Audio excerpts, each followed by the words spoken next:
and welcome all of you to our fifth in the season, our first season of Learn, Lifelong Education and Aging Resource Network. And today we're going to be hearing from Tiffany Robb and Chelsea Smith on the community programs for caregivers, the Family Caregiver Navigator program.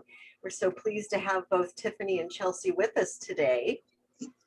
And just have to remember to be on the right screen. Let me introduce to you what is Learn.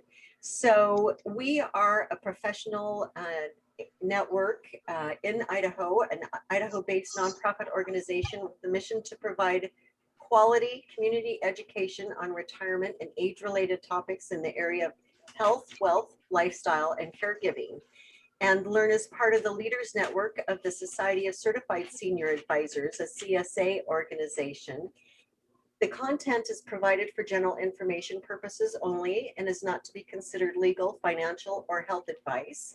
So be sure you consult with your legal, financial, or healthcare or other service providers before taking action based on this information. It is my pleasure to introduce our sponsor for today's event, Life Changes Elder Care Consulting, and the founder of Life Changes is Dee, our host for today, Dee Childers. And Life Changes Elder Care describes themselves as the hired daughter, helping families navigate the challenges of care and caregiving when it's time to help a loved one, with obviously focus in elder care, but I know they've helped individuals at all levels as well. So a great thanks to Dee, who is our community education chair and believed enough in this program to sponsor it in our inaugural program. So thank you, Dee, and welcome. And today we're pleased to have with us Tiffany Robb and Chelsea Smith from the Family Navigator program. And I am going to go ahead and have Chelsea take over sharing her screen. Great. Oh, sounds like I can't share it until you have stopped sharing. Okay, there we go. Perfect. Well, thanks so much, everybody, for coming. I'll just do a quick introduction of Tiffany and myself. My name is Chelsea Smith, and I'm the Communications and Project Coordinator for the Family Caregiver Navigator Project. My background is in marketing and communications for educational programming and nonprofits, and also joined by Tiffany Robb. Hey everybody, thanks again for attending today. My name is Tiffany Robb. I have a master's in health science, specifically in health policies. I work at the Center for the Study of Aging, and for this specific pilot project, I'm the lead navigator, which will explain that a little bit more if you're unfamiliar, and also the program manager for this project. So we look forward to taking you through this, and I'll turn it back over to Chelsea. Great. So the Family Caregiver Navigator Project is a pilot project of the Idaho Caregiver Alliance. And the objective of this program is really to reduce burnout and promote well-being for Idaho's caregivers. And we're going to talk a little bit about why that's so important and how we do that and achieve that through this program. So the Idaho Caregiver Alliance is kind of this is the brainchild of the ICA, as well as the Center for the Study of Aging at Boise State. It's a 2-year pilot program, and we're offering a free service for any adult who's 18 plus in Southwest Idaho. And for those of you that aren't in Southwest Idaho, fear not, there are resources and assistance available for you too. But this is a little bit focused on the Southwest area, and we'll talk more about that in a little bit. So we're serving family caregivers across the lifespan, which means that as long as you're an adult, it doesn't matter what age the person you're caring for is. So you could be caring for a child with autism, you could be caring for a peer with mental health problems, you could be caring for an elderly relative. Really any age. We have caregivers who have, a newborn all the way up to 101. So we're really serving people at all stages of life. And this is an options counseling and resource referral service, which is, again, exclusively focused on caregivers, which makes it a little bit unique. And we use an evidence-based intervention that we'll explain as well. And so any adult who is caring for someone with a physical, intellectual, cognitive disability or mental health condition or just chronic condition can participate. And so we have a really broad definition of what a caregiver is. And so, a lot of people kind of wonder, what is a caregiver? Because sometimes we think of a paid caregiver, or we have a specific idea in our head of what a caregiver is. But at the ICA, we have a really broad definition. We believe that if you are supporting another person in any way that's kind of outside the normal scope of that relationship, you're a caregiver. So it could be providing ongoing emotional support to somebody with a problem. It could be driving them to the doctors and preparing meals, or assisting with bill payments, or providing cash to pay bills. It could be assisting with medication or arranging services. They could live with you and you could be caregiving full-time, or they could be across the country and you're managing things remotely. It could be a friend or a relative. It's often someone in the family, but it could be a neighbor or a friend or a sibling. And so another thing to keep in mind is that the caregiving experience is really impacted by a number of things, including the cultural context within which you're operating and the family expectations that you grew up in. And so we'll get a little bit into that. But one thing we really want you to take away from this is that caregiving affects every family.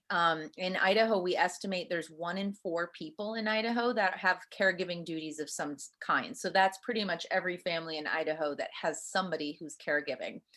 And Rosalind Carter has a number of great quotes about caregiving. And this one is: a caregiver's well-being is directly related to the well-being of their loved one.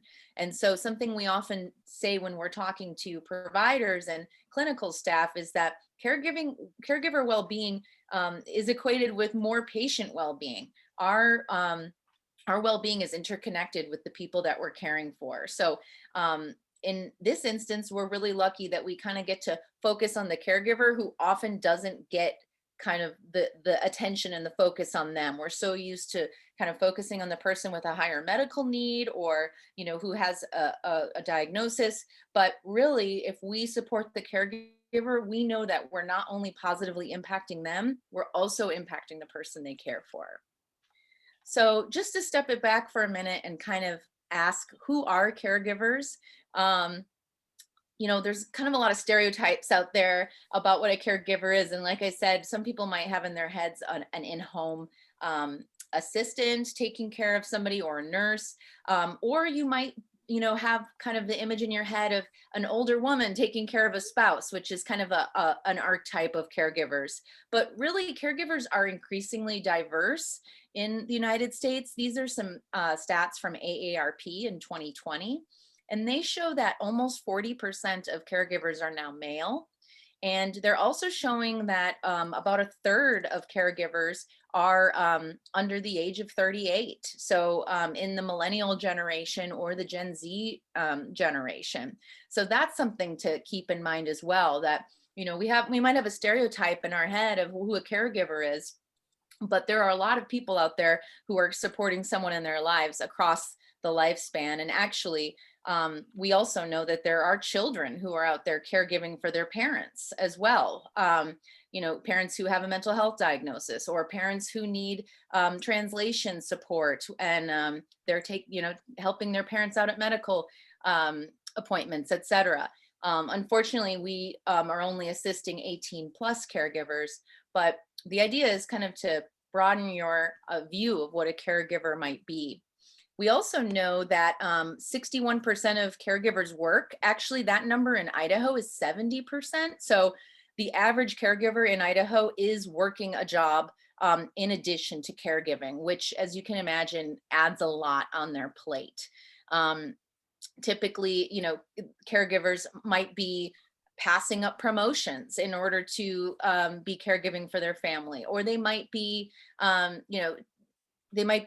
impacting their work performance, or they might have to be paying out-of-pocket expenses. We see about 45% of caregivers have had a financial impact, and actually that number is higher for our Hispanic and African American caregivers, more likely to be paying costs out of pocket for caregiving. So that tells you a little bit of a snapshot about kind of the diversity of caregivers, and the increasing diversity of caregivers in America, as well as Idaho reflects that statistically. And so when we're looking at caregiving, we really see an invisible toll. We like to use this iceberg as kind of that metaphor for all the impacts that are below the surface. So on the surface of things, we're really looking at that patient. How's the patient doing? You know, how is their diagnosis going? But below the surface, there's all these impacts to the caregiver, impact on the family, impact on employment, impact on their own mental and physical health. When the average caregiver spends 24 hours a week providing care, in addition to all their other duties and their job, you know, that's a huge amount of work on top of the rest of their life. And so what we actually see is that in the first 5 years of caregiving, mental and physical health declines significantly for a caregiver due to chronic stress. And they're more likely to neglect their own medical and health needs because they're focused on the care recipient. So they might not be going to the dentist or the doctor themselves because they're so focused on that person they're caring for. So our goal is to really intercept that process and to help people see themselves as a caregiver so that we can provide the supports that they need to continue being a caregiver. So we often hear, these are some quotes that are, you know, we paraphrased from some of the caregivers that we hear from every day. A lot of people don't see themselves as a caregiver. Dale here, who is caring for his wife with MS, says, "I'm just doing what I promised to do until death do us part."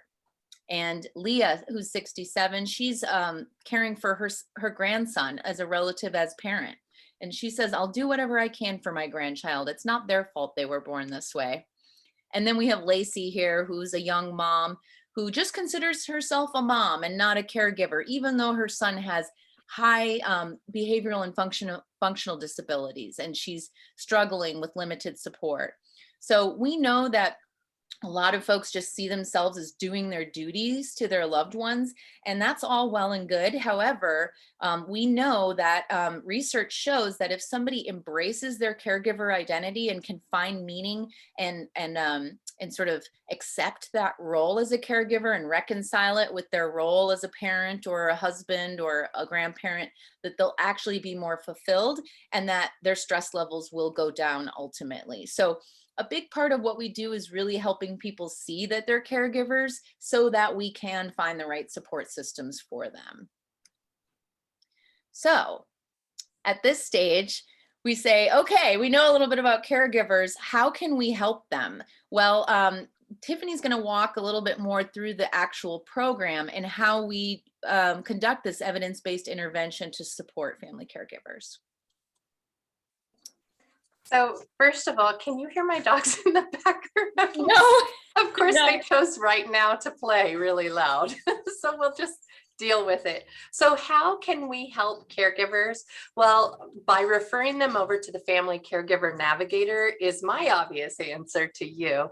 And that can happen either through a formal referral process. You can go to our webpage and fill out the form and refer somebody over. You can email us and say, hey, you know, I have somebody that is a caregiver that I know of, and I really like to get them connected with you. Here's their contact information. I've given them, or I've let them know, they've given me permission. Chelsea, give me the thumbs up if you can hear my dog. So can you? Okay, sorry. Hush, you too. The other way that they can, that a referral or a caregiver can find us is just through that natural or organic process where, you know, you're up late at night and your mind's wandering in all directions and you're looking on your phone at your bedtime and you find us, you happen to find us. So caregivers can come in a whole bunch of different ways to the Family Caregiver Navigator project. Once we connect with the caregiver, we will get to know them, their caregiving tasks, and conduct an evidence-based assessment with them. And we'll move to the next. So now we like to share this specific slide with everyone because we want everyone, our caregivers, our community partners, our stakeholders, to know that the system and the assessment that we use to do and help our caregivers is an evidence-based program and that it has meat behind it or on its bones. And so with this, the TCare system, which is the software system we use that has the assessment built within it, is based on 35 years of research by Dr. Rhonda Montgomery.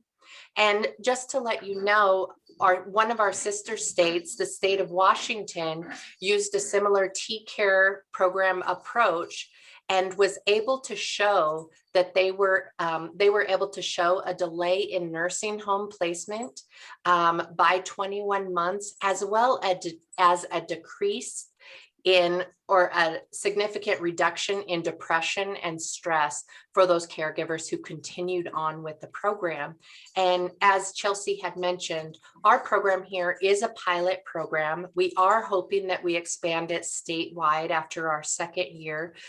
So we're out there diligently working hard to see where it can be placed.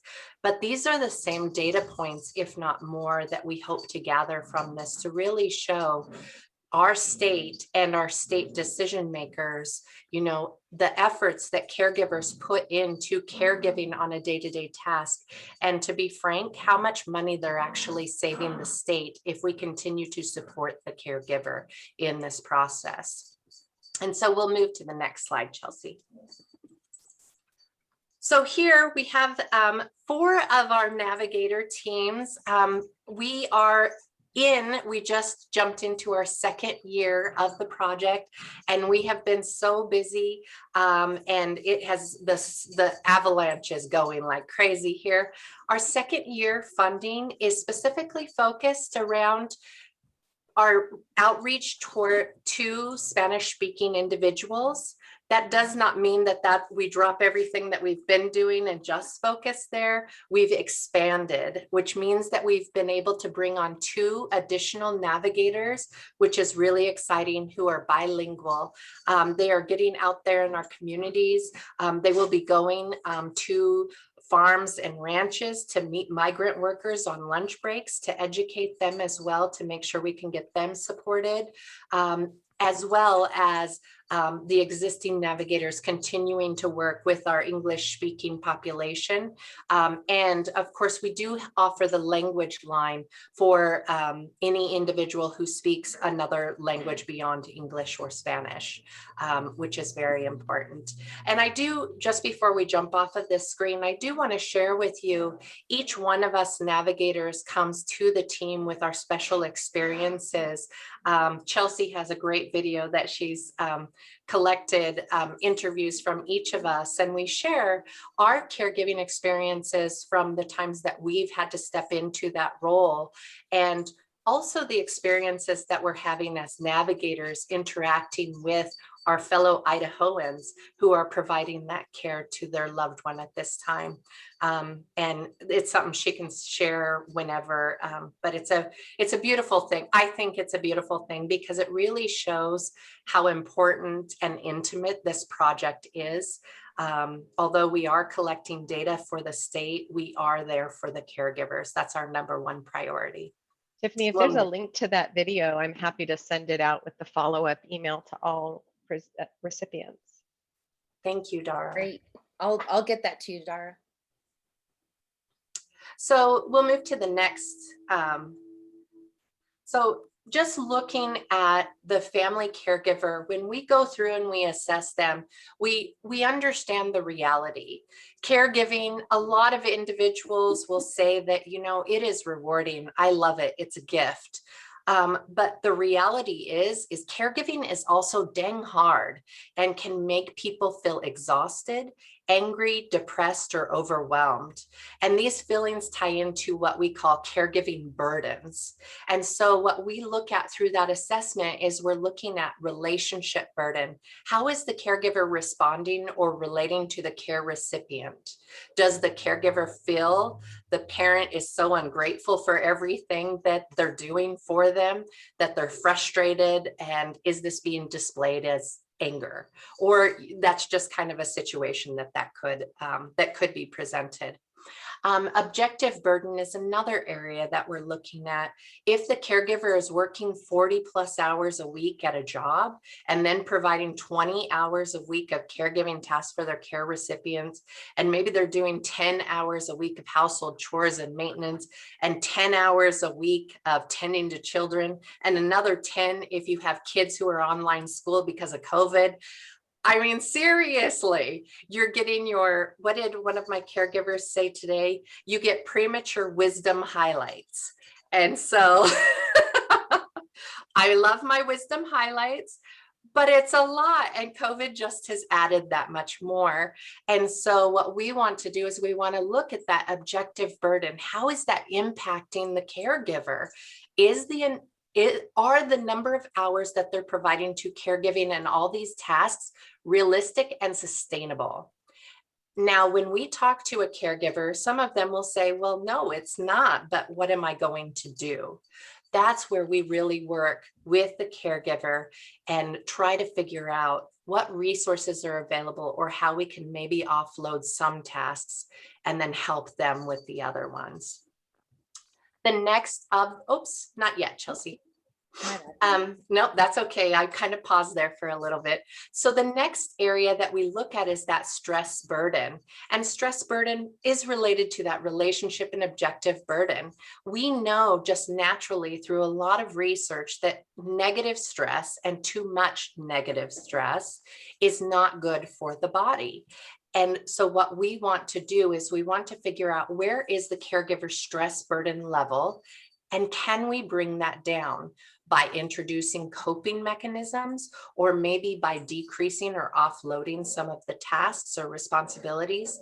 Maybe it's about actually educating the caregiver so that they know how to actually clean a G-tube or a trach plug or whatever the case may be, because we do know a lot of caregivers are presented with caregiving tasks that they are not medically qualified to continue to do at home. So that might be an area that we need to help them. How can we help them with decreasing that stress burden? And then our biggest area that we really focus on here is identity discrepancy. And with identity discrepancy, the reason why we focus on that is because through the research, we have heard that an individual who has high identity discrepancy, as Chelsea had mentioned earlier, and doesn't get that taken care of, they're more likely to burn out and even look at premature placement of the individual because they don't feel that they have the supports in place at home to help them provide the care that they want to care for their individual. So identity discrepancy is where, let's say that I'm a daughter to my mother, so that would be real because I am. And so I grew up with my mom, and I have specific rules and beliefs about how a daughter and mother react to each other.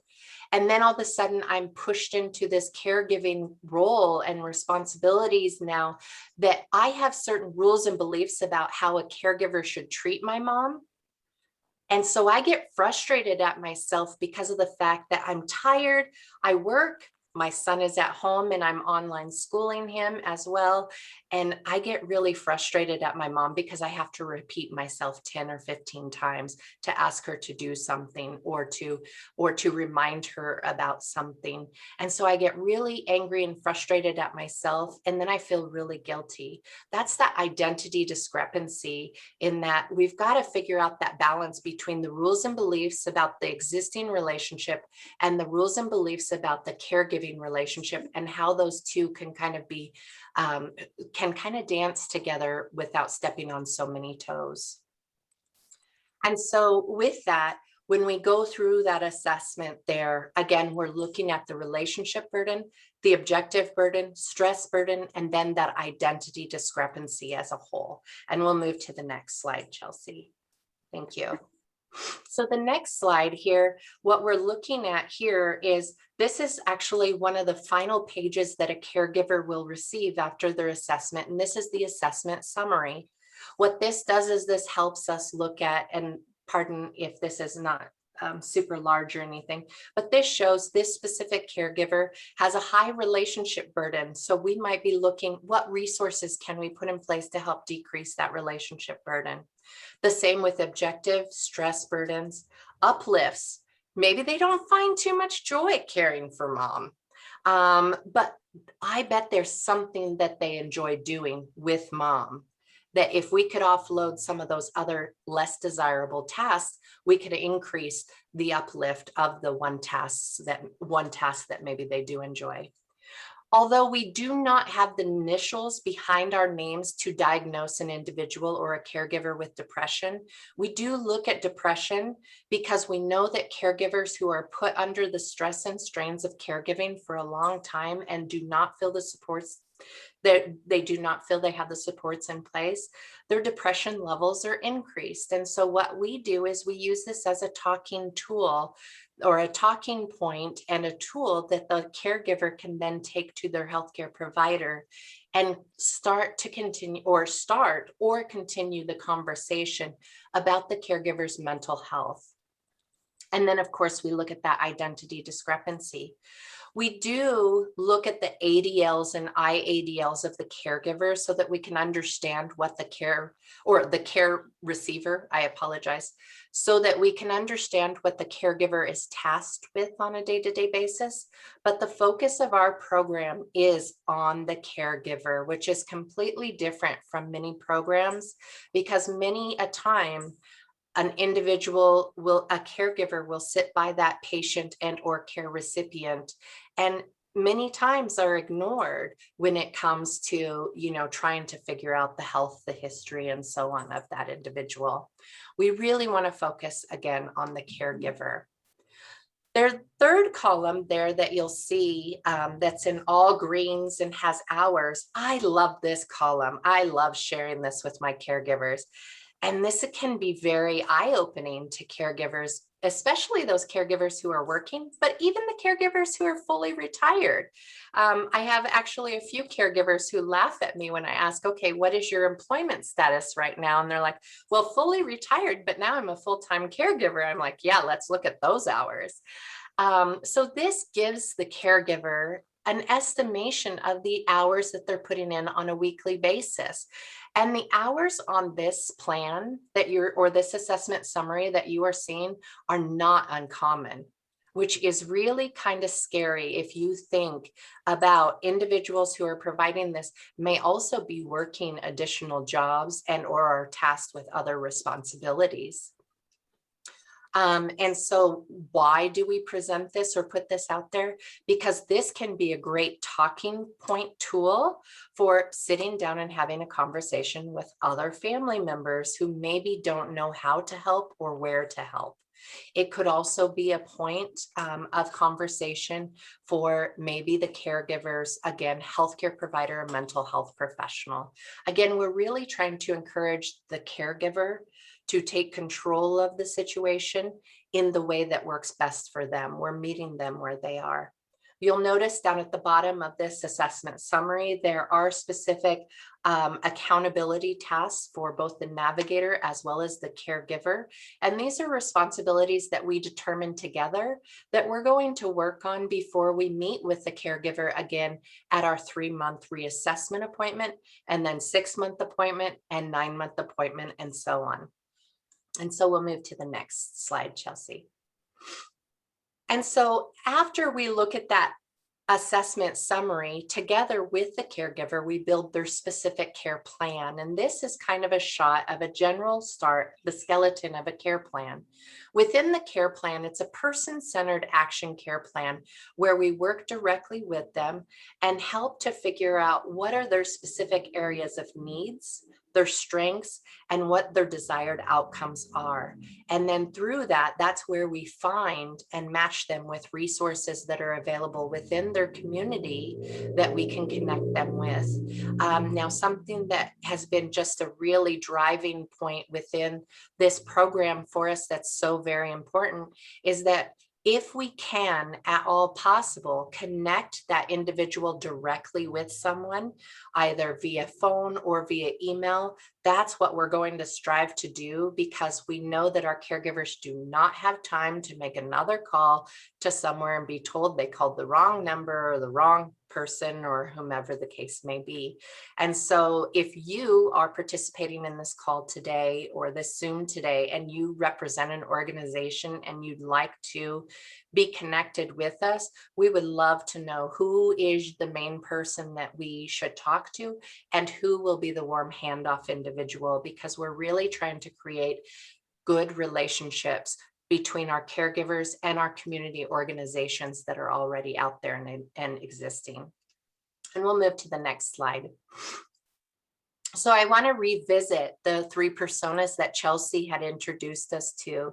That was Lacey. She's the mom who has a child with severe emotional disturbances. So for her, when we build that care plan, we're going to connect her maybe with the YES program through the Department of Health and Welfare, so that way we can make sure that she's getting that wraparound supports and services for her child.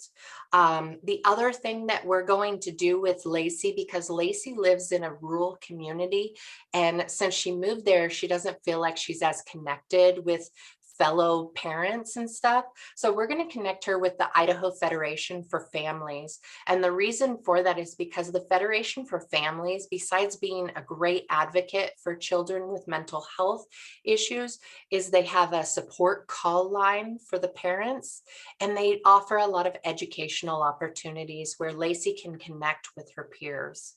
The other one that we're going to probably connect her with is Idaho Parents Unlimited, which is a group that's state-based here in Idaho, and they too are a huge advocating and parent educating resource for our community. Again, another opportunity for Lacey, because she's mentioned over and over again in her assessment, she's really feeling alone in this process, and so we want her to get those social supports. So Dell, he's the husband whose wife has MS. We're going to get Dell some education about MS. And the reason for that is because Dell had mentioned in his assessment that he doesn't want to really say it to his wife, but he's really disappointed in the fact that he and his wife have, planned for retirement. And now he has to put that all to the side because he needs to take care of his wife, and she has more needs than what they had planned. We want to educate him on this disease as well, because if we can help educate him on the disease, that will maybe change the process of his going out there and trying to research, which consumes a lot of his time on a day-to-day basis. The other thing that we would do with Dale is we will connect him with Powerful Tools for Caregivers. Powerful Tools for Caregivers is a free 6-week course that's offered right now because of COVID online, but is offered usually in person. This is actually not just an Idaho-based class, so this can be accessed across the nation, which is wonderful. This class, besides the wonderful book that is a great resource just to have on your desktop, provides you an intimate opportunity to share caregiving stories with fellow caregivers while looking at specific guided tasks for each session. The last thing that we would probably look at in this 3-month assessment, we might look at more resources in the 6-month assessment for Dell or for Lacey, but in the last resource that we'd be looking at for Dale in this situation is relationship counseling, because of the fact Dale has some feelings about this, and both he and his wife have been planning their retirement. And so there needs to be some communication. The flow of communication needs to be opened. So we're going to encourage some counseling if he's open to it and his wife is open to it. And the last individual here, persona, is Leah, who is the grandma to her son, or to her grandson, who has autism. And so what we want to do there is we really want to connect Leah, because she's on a fixed income. This is not what she had planned in her life when she retired. She was going to be the grandma who could then, spoil the child and send him back kind of situation. But we're going to connect Leah with Idaho Relatives as Parents, which is a specific support system here in Idaho. And there are other support systems throughout the country that are similar. But Idaho Relatives as Parents offer specific support systems, whether they be support groups, or maybe there's, I know during COVID, at the beginning of COVID, they were running a grant program where they could get laptops in the houses for some of these families, because they were not getting laptops provided to them necessarily by the school districts. And also maybe, I know in northern Idaho, they help with, gas cards, because maybe the relative as parent needs to get to and from somewhere and they haven't been able to afford that. So we really, the supports and services are kind of a whole bunch of different types of things, and it depends upon where you're located, but there's some great supports there. And again, that peer support is something that's very important for Leah. Area Agency on Aging. We have 6 of them within the state of Idaho. And these area agencies on aging help support individuals who are is it 55 or 60 or older, and they can help connect individuals with Meals on Wheels, transportation. Maybe they need chore or home service assistance. Maybe they need respite service at home because they're caring for a spouse or somebody else. In this case, we're going to connect Leah with the Area Agency on Aging, because I think it's really important that Leah knows what resources and supports are out there available to her because of her age, but also because Idaho has piloted in the Treasure Valley region and is now starting to launch throughout the state a lifespan respite grant, to where there's assistance of some small dollars that actually help fund some respite hours, where Leah can actually maybe get a little break from caring for her grandson and get out of the house, maybe go and get her hair done, or go and play cards with her friends while grandson is being taken care of. The other area that we look at for Leah is the Center for Disabilities and Human Development. It's really important to get Leah the education she can get around autism, and they have great supports and services for that. And so this kind of just gives you an idea of some of those supports that we take from out there in the community, those existing supports and services, and plug them in. And I do have to say, as was mentioned at the very beginning of this program, Dee and her elder care program is something that we do refer our caregivers over to, because sometimes they just need somebody to sit right down them and with them and really map this stuff out. So thank you, Dee, again for sponsoring this program. Dara, thank you for bringing this program and allowing us to present to the caregivers and to everybody today. I do want to just close with, we'll go to the next slide.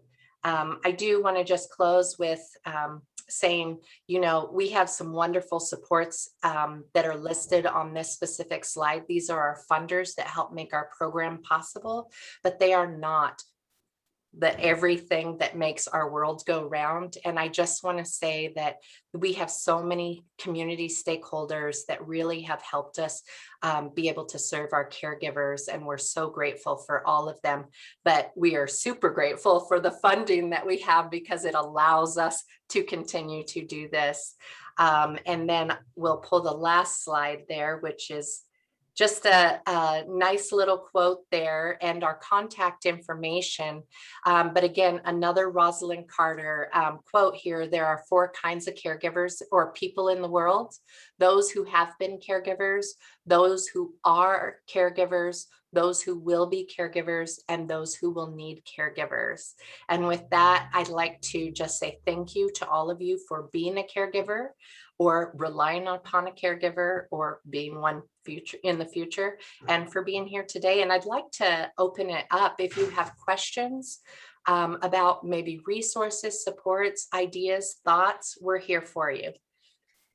And just as those questions are coming in, I wanted to just quickly share our website so that you could just see what that looks like.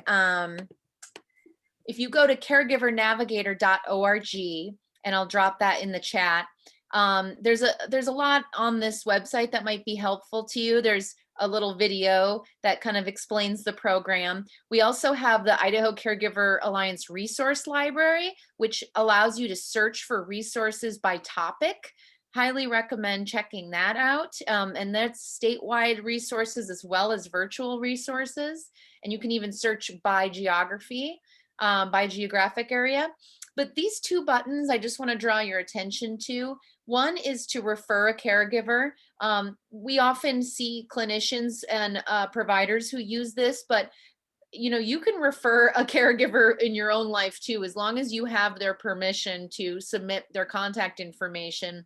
And this will initiate us to give them a call, which, as we know, with some of caregivers who are busy, people who are often overwhelmed, we're happy to reach out to them and give them a call if someone needs a little bit of a nudge or needs to learn more about this program. Highly recommend referring them. And then also there's the Caregiver Screener. And this is something that might be of interest to you if you're curious a little bit about what the screener might be like and what your results might be like. It takes you through kind of the first 5 minutes basically of the assessment and gives you just a little bit of some initial feedback about what your scores might be. And then once you've submitted that will initiate a call from us to ask if you'd like to complete the full assessment with us and go through the program. And there's no obligation, of course. This is a free program with no paperwork and no requirements. We're here for you. So we try to make it as easy as possible. And there's a lot of resources on this website for those of you who are interested. So with that, I think we'll just, open it up for questions. Feel free to drop it in the chat or unmute if you like. Muting is fine. A free program with no paperwork and no requirements. It doesn't get much better than that. So I always like to mention that because people say, well, do I need my insurance? Do I need, a note from the doctor? Nope. All you need to do is be willing to chat on the phone with Tiffany or one of the navigators and go through a couple of appointments for the process. That's good. All right. Any questions out there? If you can come off mute and ask a question or put a question in chat. We will take any questions you have about the program or other resources, anything that's on your mind. So one question that I have, and I apologize if you said this and I missed it, is often we have family that's out of town and the person that they're providing the care receiver is here. Is that still kosher to refer to the program even though the people needing help are out of the area? Yes, so we absolutely can assist and refer folks to agencies and resources outside of Southwest Idaho. We typically won't take them through the full assessment process, but we can still refer out to resources if they give us a call. So the caregiver needs to be local as well. The caregiver is really the only person who needs to be in Southwest Idaho to go through the program. It actually doesn't really matter where the care recipient is. Oh, okay. Thank you for that clarification. So there's a question in chat. I am an elder care mediator and elder care coordinator. Do you encounter cases where there is conflict in caregiving? Ooh, that's a Tiffany question. Not as much as I was thinking that we would. Actually, I've been really lucky not to. So not at this point. I actually have been really floored with as coordinated as our family caregivers are with their fellow caregiving individuals that might be around with their siblings and so on. So no, not really at this time. I would say one area where, we sometimes see a little bit more conflict is, for example, in folks who are caring for people with Alzheimer's, where that can bring up a lot of conflicts between the caregiver and the care recipient as the person is progressing in their diagnosis. Communication can be difficult, and we do have resources out there to help caregivers communicate in appropriate ways that don't escalate conflict. Good point, Chelsea. Good point. Go ahead. I was just going to ask Melina, if we did, how would we get in touch That would be a good question. Yeah. with the program or with you? Oh, with us? Yeah. Yeah, well, there's a few of us in the state we're kind of it's kind of a pilot program that we're working with the Idaho Supreme Court. Okay. And this is, I mean, this today is super helpful, because I think a lot of the conflict is also just being overwhelmed and feeling insecure about what you're doing and being judged and those kinds of things. If we were to refer people, I mean, I'm not sure we would be, I mean, that's something to think about, how we could work together in referring people your way.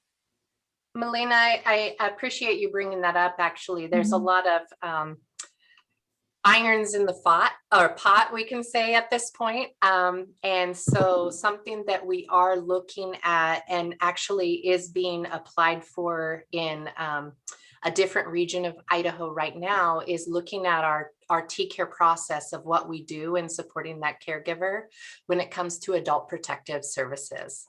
And so, yeah, we're actually working on figuring that out, what that's going to look like, and how, if we actually supported the caregiver a little bit more, could we decrease some of these issues, just as you said?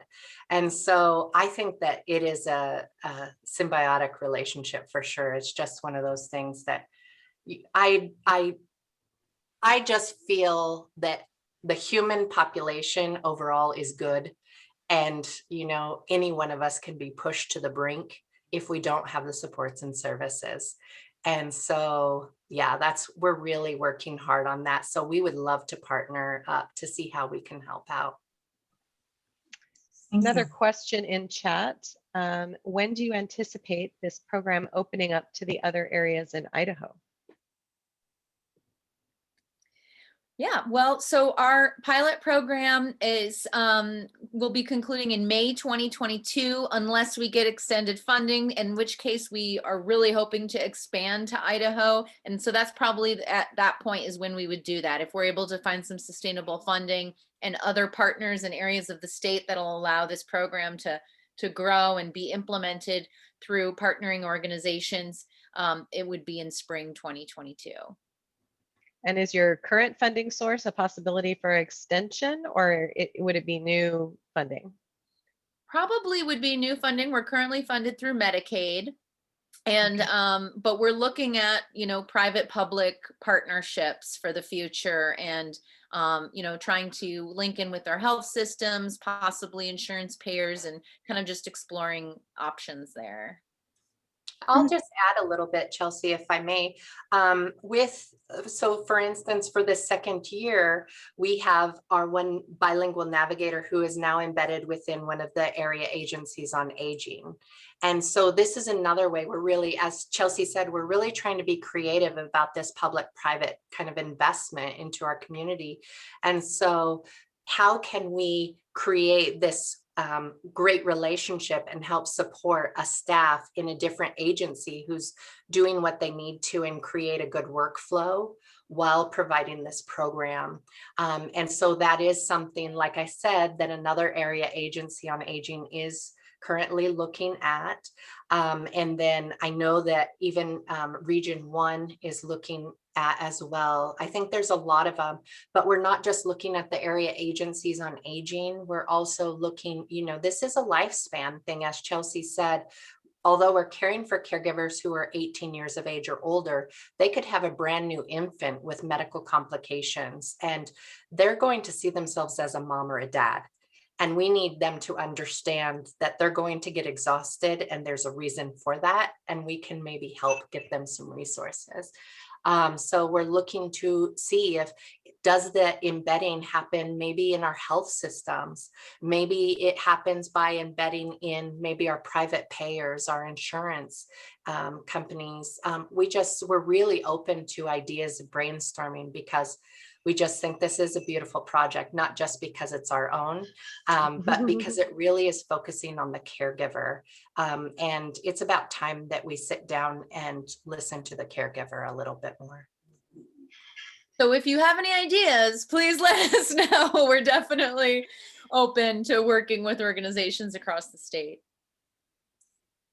Well, I was talking with someone this morning who the libraries are looking to implement a new program that would be funded by the state. And the comment that the person made was the state of Idaho seems to have a lot of money right now.